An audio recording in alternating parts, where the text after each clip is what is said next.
जब कोई साइकिल सवार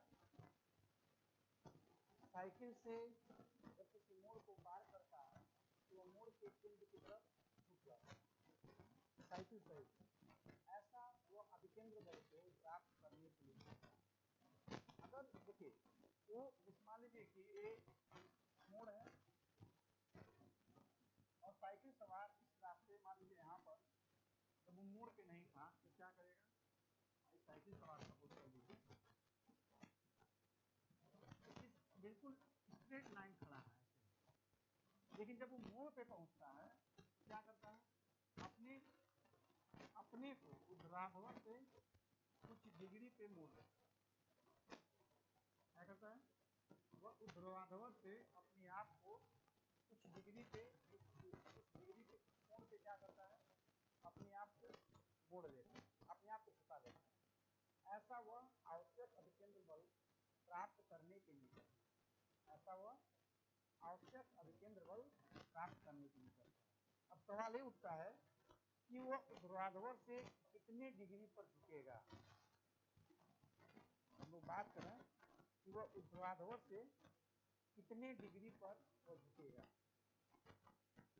ठीक है, कितने डिग्री पर वह झुकेगा।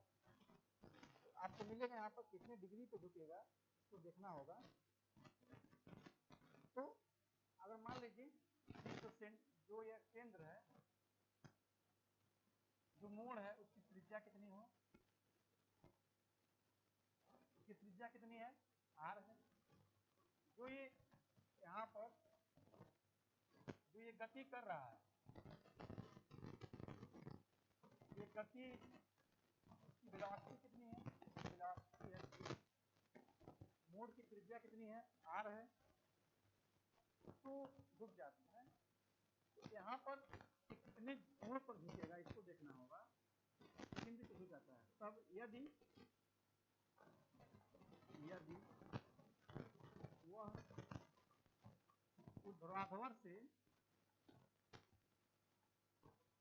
वह ऊर्ध्वाधर से थीटा कोण पर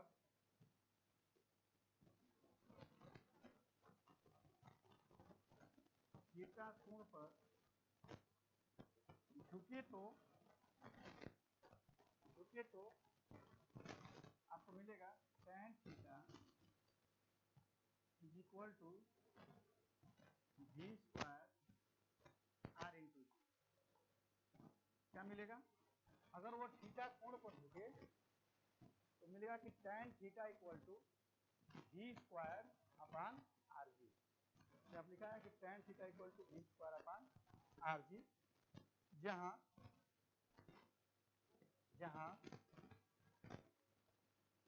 g क्या है, g जो है पृथ्वी का गुरुत्वीय त्वरण है। क्या है, ये पृथ्वी का गुरुत्वीय त्वरण।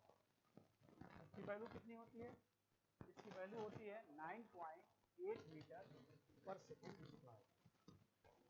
जैसे कि मान लीजिए अगर हम एक न्यूमेरिकल यहाँ से सॉल्व करें तो मिलेगा, मान लीजिए इसी फार्मूले पे आधारित हम एक न्यूमेरिकल सॉल्व करें।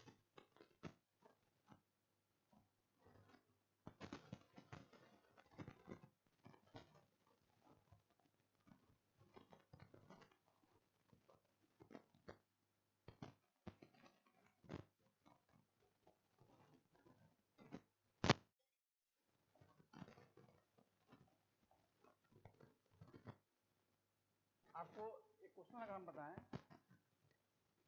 एक साइकिल सवार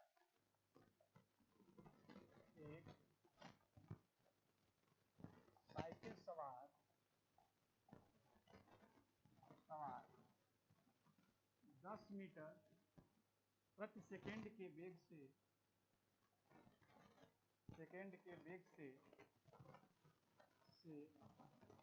10 मीटर त्रिज्या वाली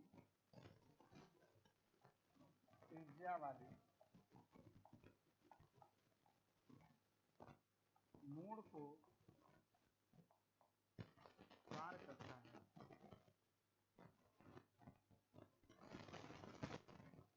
एक साइकिल फिर सवाल 10 मीटर प्रति सेकंड के वेग से के वेग से 10 मीटर त्रिज्या वाली मोड़ को पार करता है तो बिना गिरे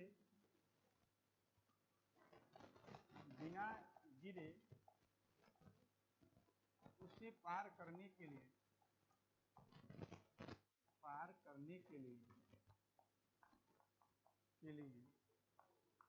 ऊर्ध्वाधर से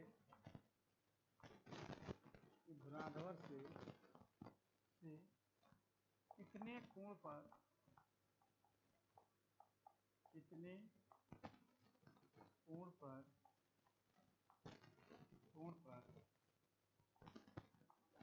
झुकना चाहिए, कितना कोण पर झुकना चाहिए। चलिए आगे दिया है g = 10 metre per second square. ये आपको इतनी सारे वेरिएबल आपके सामने दिया हुआ है v, r और g, ठीक है। अब निकालना है कि कितने कोण पर झुकेगा। आइए देखते हैं, आपको मिलेगा यहाँ पर सॉल्यूशन में कि दिया है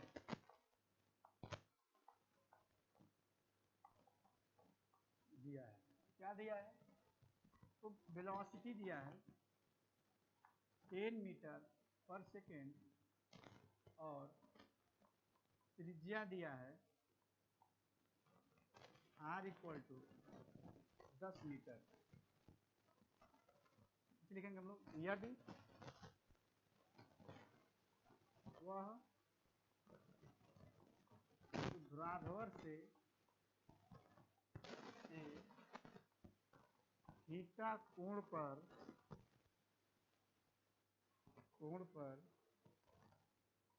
झुकता हो तब क्या मिलेगा, तब tan थीटा = फार्मूला होता है v² r × g। क्या मिलता है कि tan theta = v² r × g, ठीक है।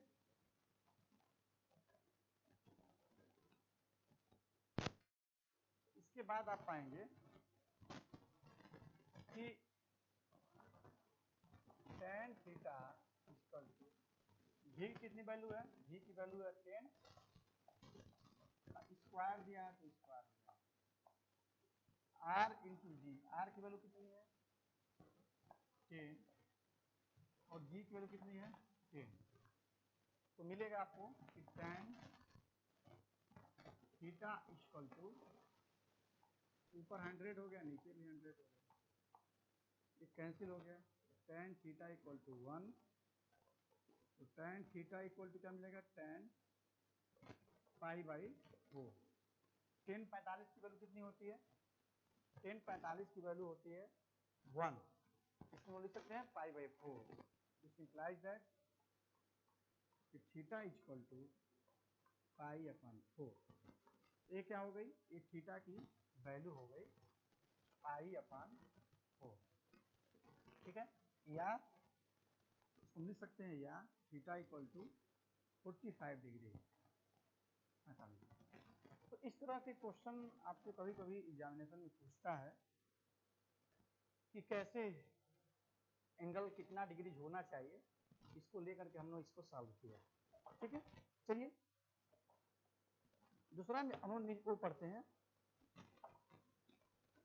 कि दूसरा एग्जाम्पल इसका हम लोग पढ़ेंगे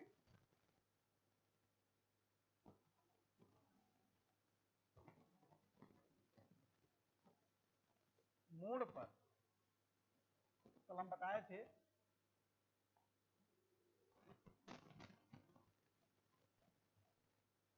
थे कि अगर मान लीजिए ये कोई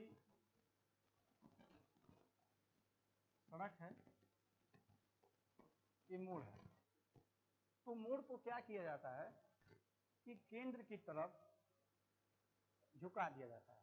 जैसे मान लीजिए ये सड़क है तो क्या होगा, जो ये सड़क है, अगर वो सड़क का ये मान लीजिए प्लेन इसका है, ये प्लेन है जो ऊपर उठा हुआ, तो केंद्र पे क्या करते हैं, उसको इस तरह से झुका देते हैं। मतलब जहाँ पे मोड़ होगा तो वो क्या होगा, जैसे मान लीजिए कि अगर ये सड़क है तो ये केंद्र पे क्या होगा, अगर ऐसे करके फ्लैट सड़क है ऐसे, तो केंद्र पे क्या होगा, इस तरह से झुका होगा, ये सेंटर की तरफ झुका होगा। तो क्वेश्चन ये पूछेगा, नंबर 2 लिखिए कि सड़कों को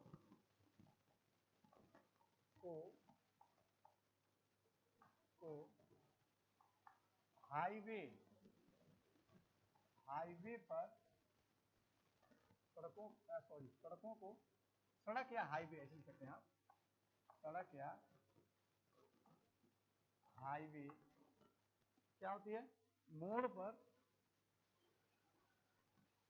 सड़क या हाईवे मोड़ पर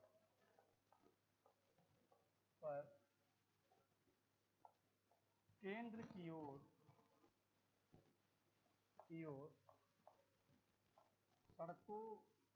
सड़क या हाईवे मोड़ पर केंद्र की ओर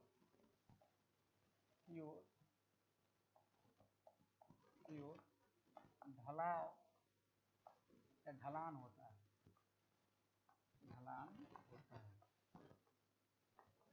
ऐसा क्यों होता है? जो हाईवे होते हैं वो केंद्र पर क्या होता है, या रेल की जो पटरियां होती हैं जहाँ पे मोड़ होता है तो मोड़ के केंद्र की ओर झुकी होती है। ऐसा इसलिए होता है क्योंकि जो साइकिल है या मोटरसाइकिल है, जो भी टू व्हीकल्स हैं, वो क्या होते हैं कि वो आसानी से केंद्र की ओर झुक सकते हैं और आसानी से झुक जाते हैं। लेकिन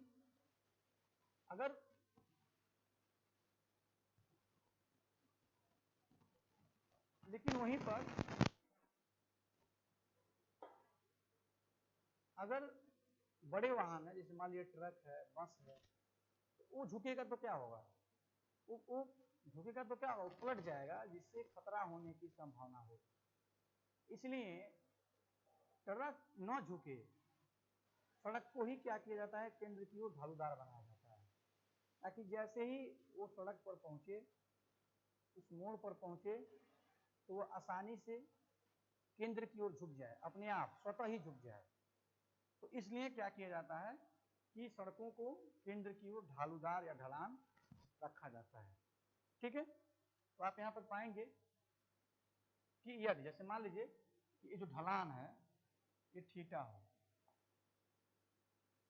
यदि हम लिखेंगे सोल्यूशन हम लोग,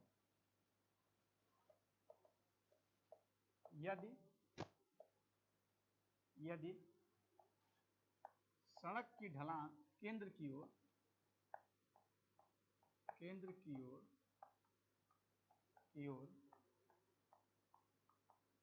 सड़क की ढलान सोल्यूशन नहीं, सड़क की ढलान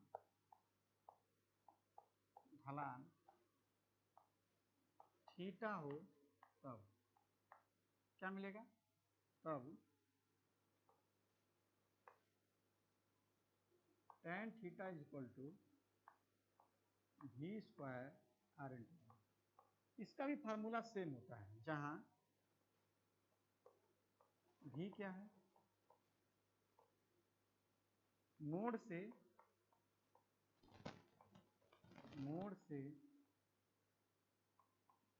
गुजरने वाले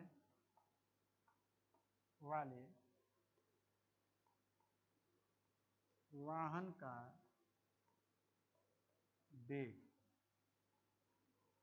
आर क्या है, आर है मोड़ की त्रिज्या, जी क्या है, आप जानते हैं कि पृथ्वी का ये गुरुत्वीय त्वरण है,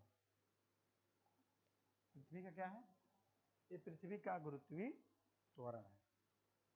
तो इस तरह से ये सड़क की ढलान के से संबंधित एक क्वेश्चन दिया हुआ है।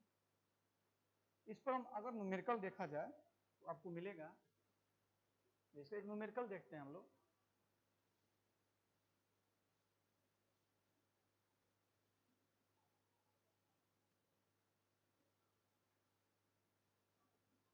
क्या इस पे न्यूमेरिकल बनेगा, किस तरह का क्वेश्चन हम लोग इस पे सॉल्व कर सकते हैं।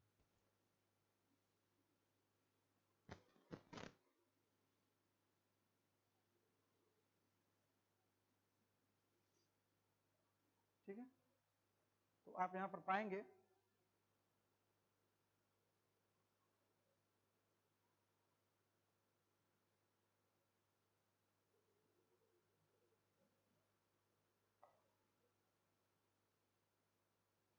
ये लिखा है, क्वेश्चन आप देखेंगे लिखा है, एक सड़क में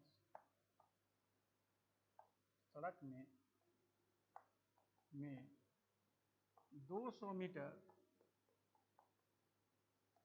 त्रिज्या का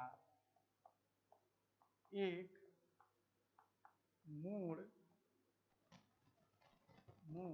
बनानी है। कोई सड़क है जिस पर क्या करना है, एक मोड़ बनानी है। आगे लिखा है, यदि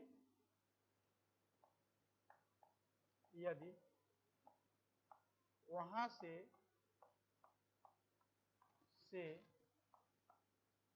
गुजरने वाली वाहनों की, यहां से गुजरने वाली वाहनों की अधिकतम चाल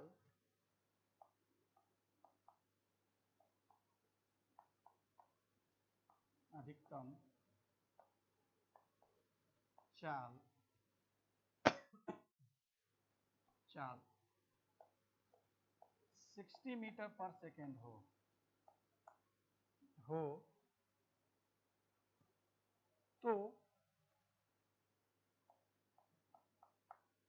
तो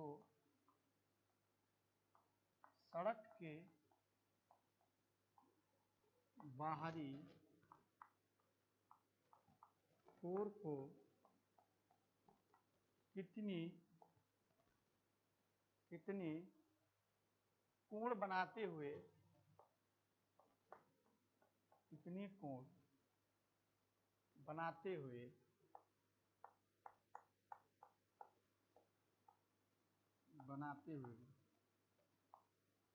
उठाना चाहिए।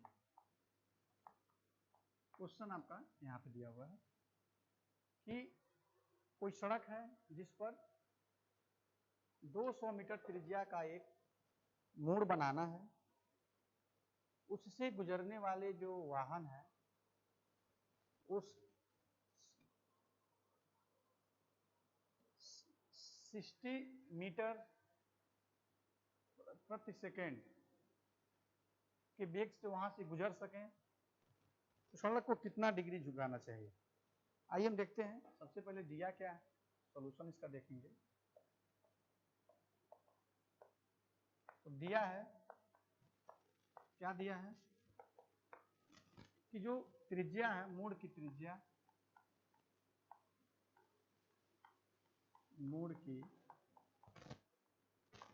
त्रिज्या दिया है R इक्वल टू 200 मीटर, ठीक है। और चाल कितना दिया है, v इक्वल टू दिया है 60 मीटर पर सेकेंड, और थीटा आपको निकालना है, कह रहा है कि, और g की वैल्यू भी यहाँ पे दिया है क्वेश्चन में 10 metre per second square. g की वैल्यू दिया है 10 मीटर पर सेकेंड स्क्वायर। तो इतने सारे वैल्यू दिए हुए हैं। मोड़ की त्रिज्या दी है 200 मीटर, v इक्वल टू दिया है 6 मीटर पर सेकेंड, g दिया है 10 मीटर पर सेकेंड स्क्वायर, ठीक है।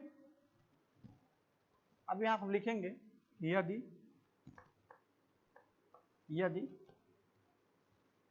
सड़क को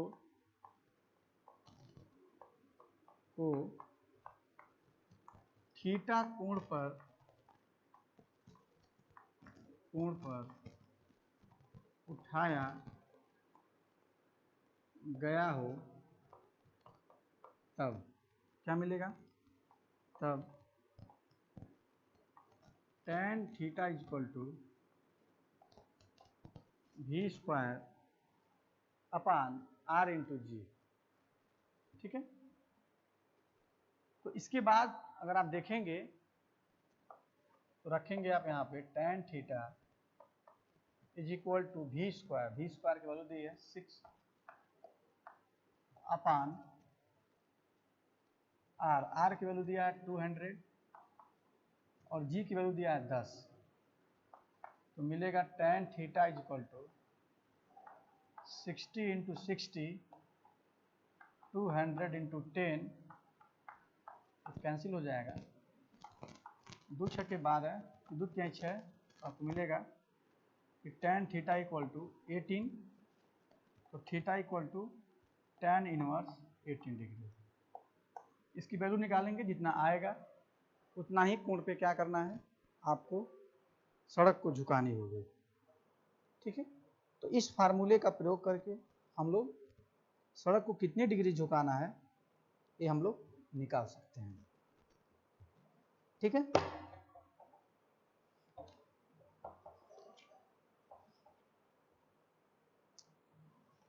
इसके बाद से आप देखे होंगे कि मौत का कुआं, तीसरा एग्जाम्पल आप लिखेंगे कि मौत का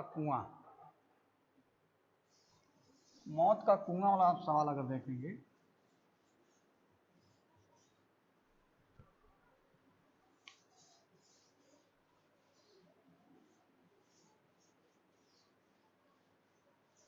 कि मौत का कुआं वाला देखेंगे सवाल, तो उसमें मिलेगा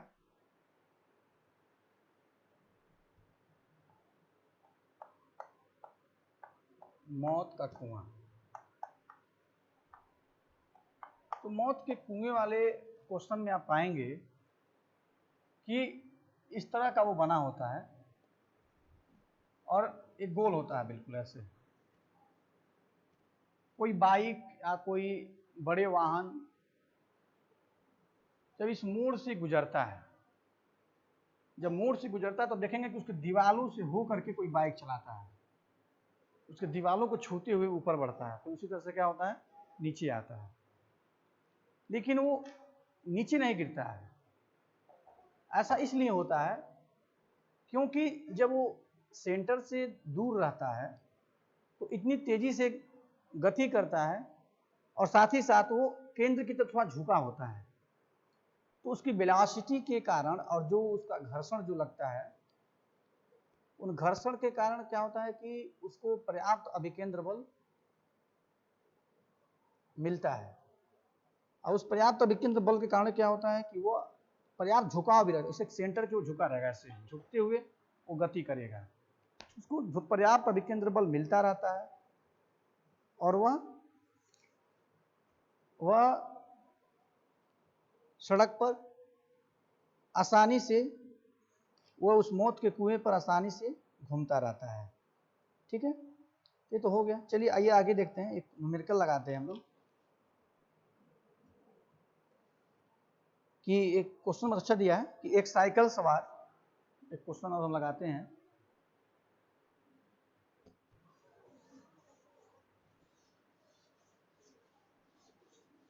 एक क्वेश्चन और आप देखेंगे,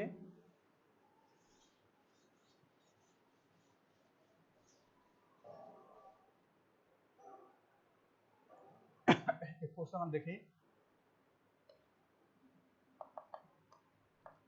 एक साइकिल सवार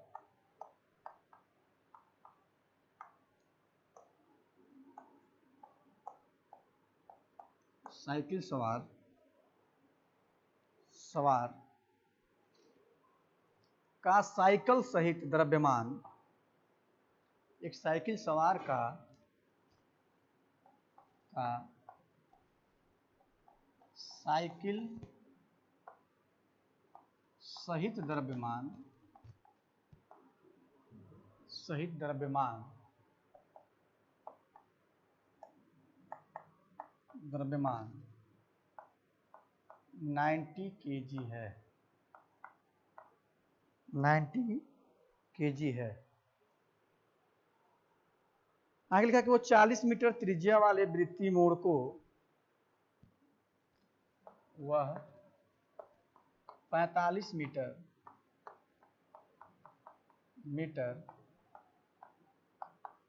त्रिज्या वाले वृत्तीय मोड़ को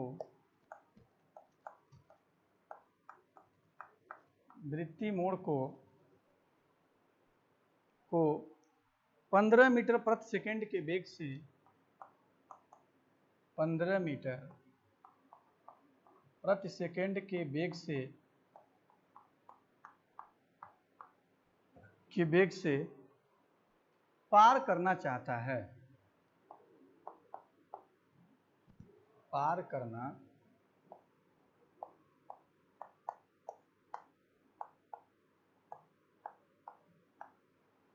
करना चाहता है।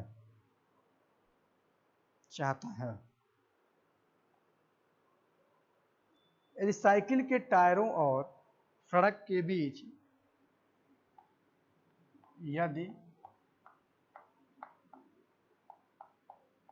यदि साइकिल की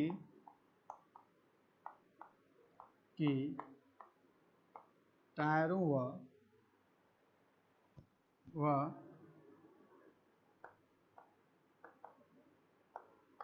सड़क के बीच का घर्षण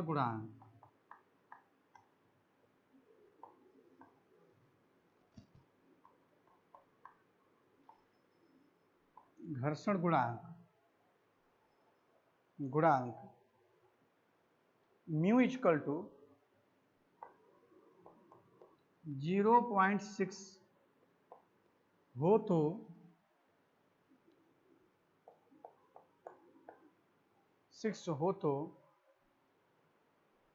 तो क्या सवार मोड़ को पार कर लेगा? तो क्या सवार मोड़ को पार कर लेगा? आगे लिखा है वह ऊर्ध्वाधर से कितने कोण पर झुके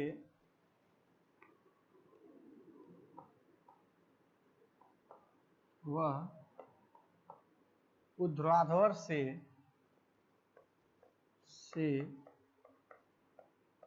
कितने कोण पर झुके कि बिना फिसले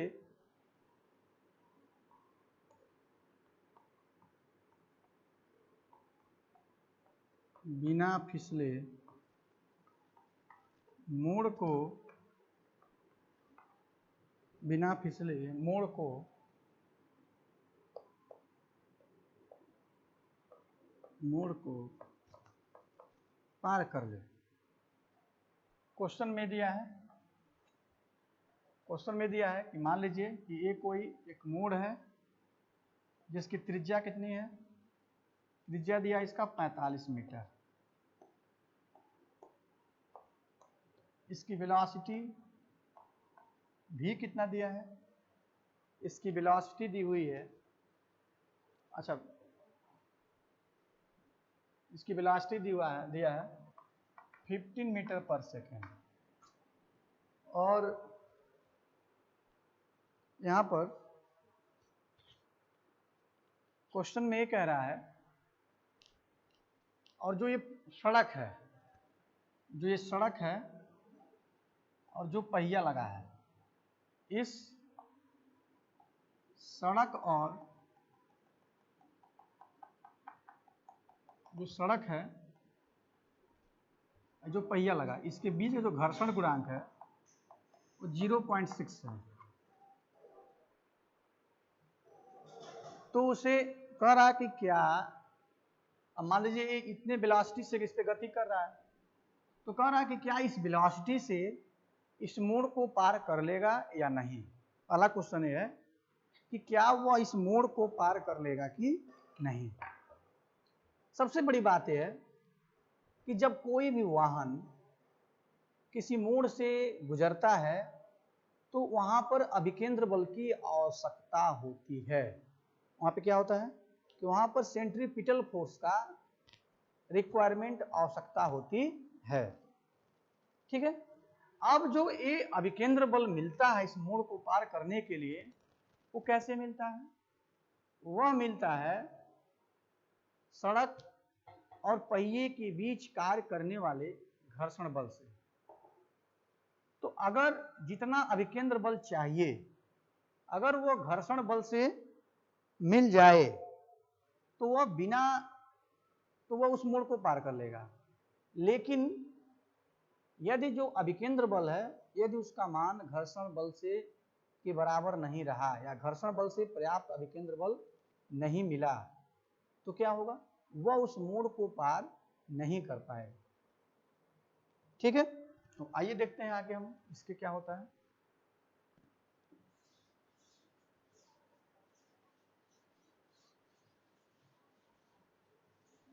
क्या होगा? तो सबसे पहले निकालेंगे कि मोड़ को पार करने के लिए आवश्यक अभिकेंद्र बल। मोड़ को पार करने के लिए आवश्यक अभिकेंद्र बल तो आप यहां पे लिखेंगे मोड़ को पार करने के लिए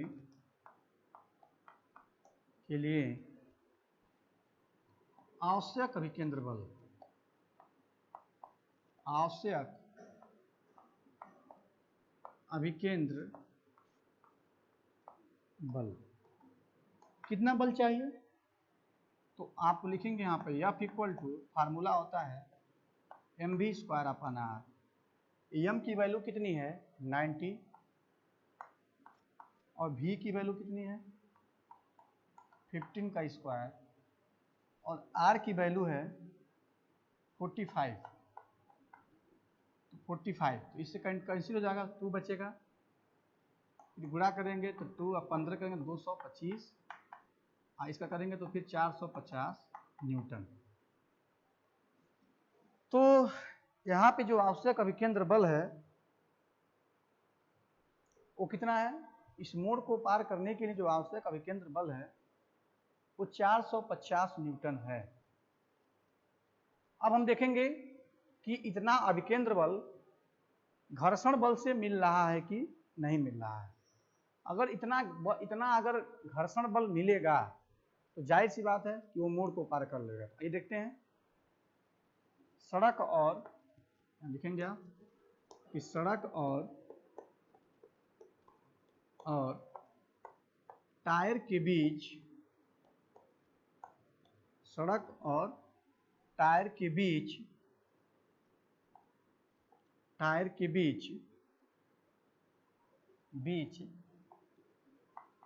कार्यरत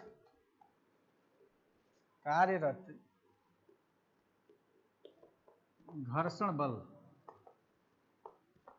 क्या मिलेगा? जो घर्षण बल होगा वो मिलेगा म्यू इंटू आर।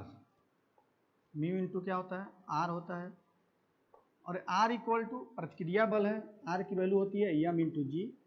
इसको बताएंगे कभी आगे चल करके। तो मिलेगा कि घर्षण बल म्यू इंटू आर या मिलेगा mu into M into G. अब म्यू की वैल्यू कितनी है? म्यू की वैल्यू है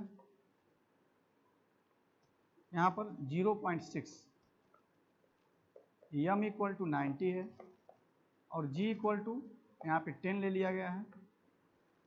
तो क्या मिल यहाँ पे जी की वैल्यू है 9.8 मीटर पर सेकेंड स्क्वायर। इसमें इसका मल्टीप्लाई करेंगे तो 6.0 इंटू 90, 6 9 जा 54, 540 न्यूटन। बहुत ही अच्छा है। यहाँ पे आप देख रहे हैं कि ये FC सेंट्रीपिटल फोर्स है और ये घर्षण बल है जिसको हम फ्रिक्शनल फोर्स बोलते हैं, इसको एफ दिखा दे रहा है इसे। आप देख रहे हैं कि घर्षण बल 540 न्यूटन है और अभिकेंद्र बल कितना है, 450 न्यूटन है। दोनों में कुछ अंतर दिखाई दिया। वहां से क्रॉस करने के लिए आवश्यक अभिकेंद्र बल 450 न्यूटन ही चाहिए, लेकिन घर्षण बल से कितना अभिकेंद्र बल मिल रहा है, घर्षण बल से जो अभिकेंद्र बल मिल रहा है वो मिल रहा है 540 न्यूटन। तो जाहिर सी बात है कि उसको पर्याप्त अभिकेंद्र बल मिल रहा है। तो आप यहाँ पर लिखेंगे, इसके आंसर में लिखेंगे यहाँ पर लिखेंगे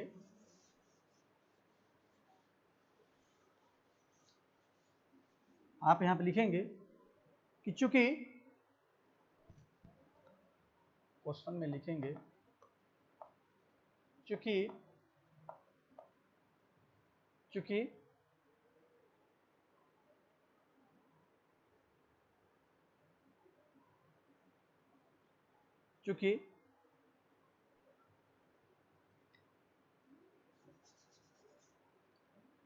अभिकेंद्र बल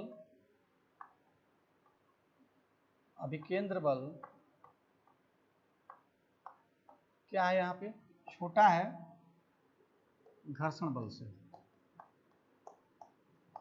छोटा है घर्षण बल से, इसलिए क्या है, अतः वाहन को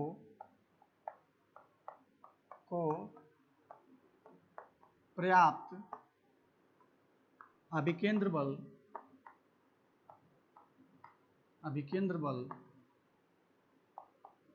मिल रहा है,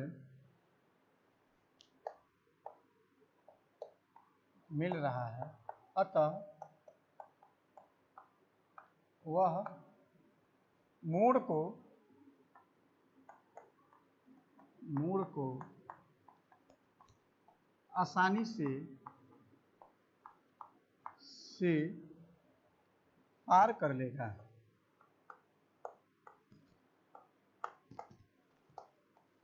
मोड़ को आसानी से पार कर लेगा। चलिए, ये तो क्वेश्चन हो गया कि वो पार कर लेगा। यहाँ पे लिखा था ना, क्या सवार मोड़ को पार कर लेगा? तो सवार जो है मोड़ को पार कर लेगा, पहला क्वेश्चन। तो दूसरा चीज लिखा है कि उसे ऊर्ध्वाधर से कितना झुकना चाहिए, उसको ऊर्ध्वाधर से कितना झुकना चाहिए। तो ये नेक्स्ट सवाल हो जाएगा, आप यहाँ पे लिखेंगे। नेक्स्ट क्वेश्चन यहाँ पे मिलेगा कि यदि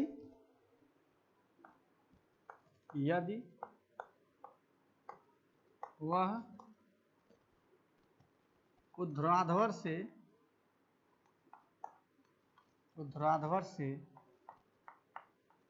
थीटा कोण पर झुके, तब अब लिखेंगे यहाँ पर कि tan theta equal to v square r into G. तो tan थीटा की वैल्यू v की वैल्यू दिया है यहाँ पर 15 का स्क्वायर, r की वैल्यू दिया है 45, g की वैल्यू 10, 225 45 गुणे 10। अब काटेंगे इसको 5 से तो मिलेगा 5 चौक को 20, 5 पच्चे 25, मतलब ये 45 से 5 बार में कट जाएगा। 45 25 225 होता है, फिर ये इससे कट जाएगा तो क्या मिलेगा 1/2, मिलेगा आपको 0.5। जो एंगल मिला वो क्या मिला 0.5। तो जब 0.5 मिला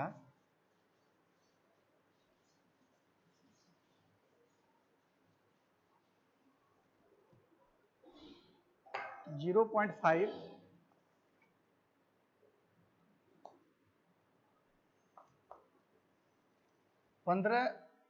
0.5 मिला तो थीटा इक्वल टू, अब कितने की वैल्यू 0.5 होती है तो आप ये पाएंगे कि लगभग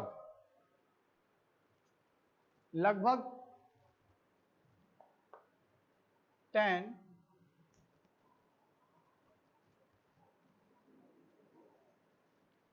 tan 27 की वैल्यू 0.5 होती है तो tan से tan खत्म हो जाएगा, थीटा इक्वल टू मिलेगा 27 डिग्री। तो क्या करना होगा, उसे ऊर्ध्वाधर से थीटा कोण पर झुकना होगा। कितनी झुकेगा, वो ऊर्ध्वाधर से थीटा कोण पर झुकेगा। ठीक है, चलिए नेक्स्ट क्वेश्चन देखते हैं। ये बात आपको समझ में आई होगी, बहुत ही अच्छा क्वेश्चन था, इसको हम लोगों ने सॉल्व किया। ठीक है, नेक्स्ट क्वेश्चन देखिए।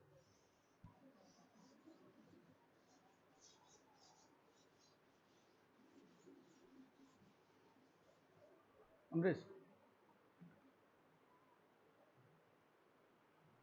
ठीक है, हाँ तो उसी पे चलेगा। ठीक है, 1 घंटा हो जाएगा तो बताना। आगे हम लोग पढ़ेंगे, आगे हम लोग देखेंगे कि एक लिखा है, क्वेश्चन लिखा है कि एक साइकिल सवार, क्वेश्चन में लिखा है कि एक साइकिल सवार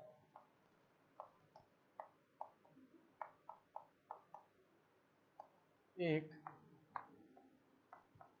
साइकिल सवार 15 किलोमीटर पर घंटा के वेग से, साइकिल सवार 15 किलोमीटर पर आवर के वेग से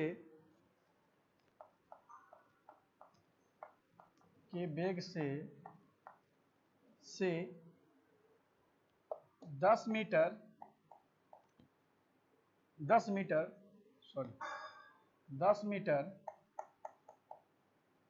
त्रिज्या के मोड़ को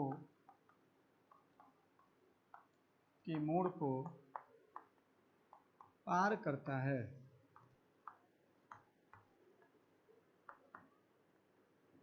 दस मीटर त्रिज्या के मोड़ को पार करता है।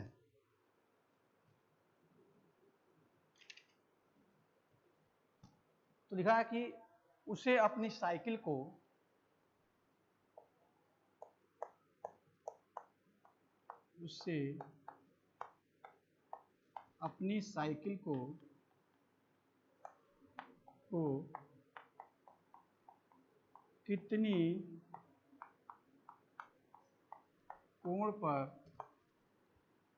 कितनी कोण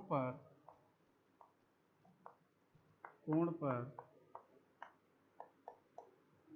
झुकाना चाहिए। क्वेश्चन दिया है कि इसे कितनी कोण पर झुकाना चाहिए। तो क्वेश्चन में आप पाएंगे कि कितनी कोण पर झुकेगा, इसमें आप देखेंगे कि मिलेगा कि सूत्र जानते हैं, सूत्र tan theta equal to v square r into G. अब यहां से सॉल्यूशन में आप पाएंगे v equal to 15 kilometre per hour, इसको कन्वर्ट करेंगे मीटर पर सेकेंड में, तो 1 किलोमीटर में 1000 मीटर होता है और 1 घंटा में 60 इंटू 60 सेकेंड होता है। ये कैंसिल हो गए, 5/3 15 इंटू 5/18 होगा, फिर 3 से करेंगे, 3 6 जा 18 और 3 5 जा 15, 5 5 जा 25/6 मीटर पर सेकेंड। वहाँ पे आप लिखेंगे और r की वैल्यू दिया है 10 मीटर दिया ही है और g की वैल्यू दिया है 10 मीटर पर सेकेंड स्क्वायर। देखिए अगर g की वैल्यू दिया है तो जितना दिया उतना ही रखेंगे, अगर नहीं दिया है तो आप 9.8 को ही रखेंगे। तो आप यहाँ पे मिलेगा कि tan theta is equal to v square की वैल्यू मिलेगी 25/6 का होल स्क्वायर और आर की वैल्यू मिलेगी 10, यहाँ पर भी क्या मिलेगा 10,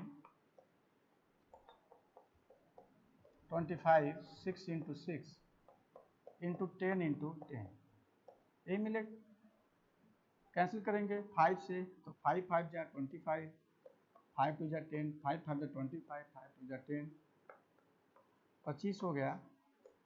6 6 के 36, 36 चौक को मिलेगा, 6 चौक को 24, और 36 में अगर आप 4 से मल्टीप्लाई करेंगे 24 हो गया, और 4 3 12, 12 2 14, तो 144 हो गया। tan थीटा की जो वैल्यू मिलेगी वो आप देख रहे हैं वो मिल रही है। तो इसमें आप गुणा करेंगे तो भाग करेंगे, तो भाग करने के बाद से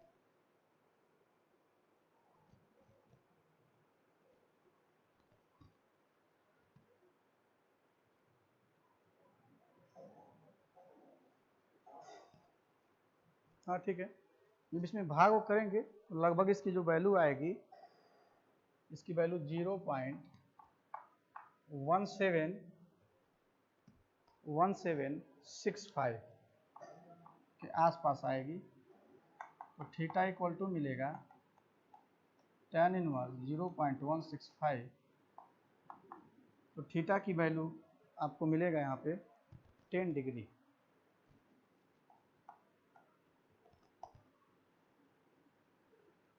ठीक है, तो इस तरह से आपने सेंट्रीपिटल फोर्स से संबंधित बहुत सारे न्यूमेरिकल को लगाया। आपको समझ में भी आया होगा, समझ में आया होगा जरूर आप लाइक भी करिएगा, कमेंट भी करिएगा, सब्सक्राइब भी करिएगा। आज के लिए बस इतना ही। ठीक है, कल मिलते हैं। Thank you so much.